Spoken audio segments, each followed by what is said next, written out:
Hi, and welcome back to my St. Baldrick's blog. I hope you guys have been enjoying everything so far. I really appreciate all the support you guys have been giving me. I've had the site up for about 4 days now, and I already have 500 visitors and about 10 donations. So thank you guys very much for all the support you've given me, and I hope you guys continue to enjoy the episodes. This next one is going to be about the Michigan State, the Purdue, and the UCLA games, and just kind of the stories behind all those. So heading into the Sunday after the Michigan game, I was a little bit nervous because we watched films and I was hoping the coach would have good things to say because I wasn't just happy with that one game. I wanted to continue playing, continue to contribute on Saturdays.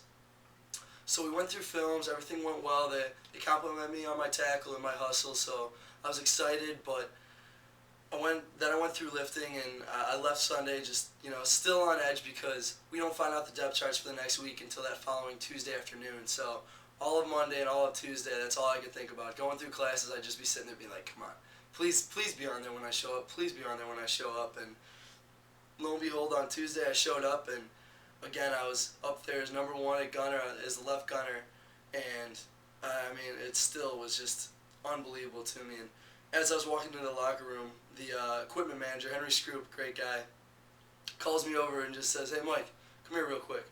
"Oh yeah, what's up, Henry?" He goes, "Look, we're gonna change your number for the rest of the year. We're gonna give you your own number." I go, "What number is that gonna be, Henry?" And he goes, 45. And I would have had no idea what he meant by that, but the previous week, all the Michigan fans had been hollering or chanting, "Rudy, Rudy." And it was one of my buddies who was standing next to me on the sideline. I thought they were just tackling me after one of my plays, but then I turned to my buddy and I go, "What's all this for?" And he goes, "Well, Rudy was number 45, and so they're just giving me a hard time." And so when I found out that I was then going to be wearing 45, I go, "Henry, what kind of sick joke is this? Are you guys just trying to completely pigeonhole me here, or what's the deal?" And he goes, "Oh, no, what do you mean?" He's just playing it off, and I was just like, "Look, you and I both know that that's Rudy's number and whatnot." And he just looked at me and gave a little smirk and just said, "No, Mike, we didn't do that on purpose." And so to be honest with you, I really could care less. Again, like I said before, whatever number they give me, that's fine by me as long as I'm running out there on the field. And having them change my number actually was a little bit more of a confidence builder for me because that meant, they were serious about keeping me on the depth charts. And so when I went into meetings that day, I walked by Coach Weiss and I just go, "Coach, so 45, huh?" And again, he just kind of smirked at me and didn't say a word, and I just, it was whatever. It is what it is, and it was fun, and I enjoyed it. But heading into practice on Tuesday again, that's when we do punt and punt return. And Terrell Lambert, I was going against him, or he was going against me on punt, and we were heading in there, and he just comes up to me and he goes, "Mike, I just want to tell you something." He's like, I've gone, because he played Vicer for us for I think 2 or 3 years. So that's the guy who guards the Gunners on the other team on Saturdays. And he came up to me and he goes, "Mike, I've been playing Vicer for a long time, and I've had to go against you in practice so many times because I was on scout punt when he'd be on the number one Vicer." And he goes, "Mike, I've never faced anyone as good as you at Gunner." And that was something, because I still didn't have all that much confidence going into these games. I was excited and I was going to make every play I could, but still, it was still new to me, and still competing on Saturdays was, again, just a different world for me. And so for him to say that, being that he had been a 2 or 3 year starter at Vicer, really meant the world to me and gave me a huge confidence boost. And so another real quick side story about Terrell. This kid, like I said, helped me out so much with just working on my technique and everything. And I'll never forget my senior year, his 5th year, we were voting for captains, and of course I voted for David Bruton for special teams captain. It was a no-brainer because this kid makes every play out there. I was fighting just to make a couple of his scraps that he didn't get. But Terrell sat next to me in team meetings when we were doing the vote, and I'll never forget, I was just going over to grab his thing, or to grab his ballot, and I look over and I see he wrote my name down, and that just, I obviously didn't feel at all like I should be out there or up there for it, but, just for him to think that, and he just said, "You always work hard, you're the hardest worker out there." It's just, what he did for me, those few little things he did for me meant so much in my career at Notre Dame, and just to me personally, just knowing that, some of the other people recognize all the sacrifice and all the hard work I'm making, it just really meant so much to me. So I appreciate what he did for me.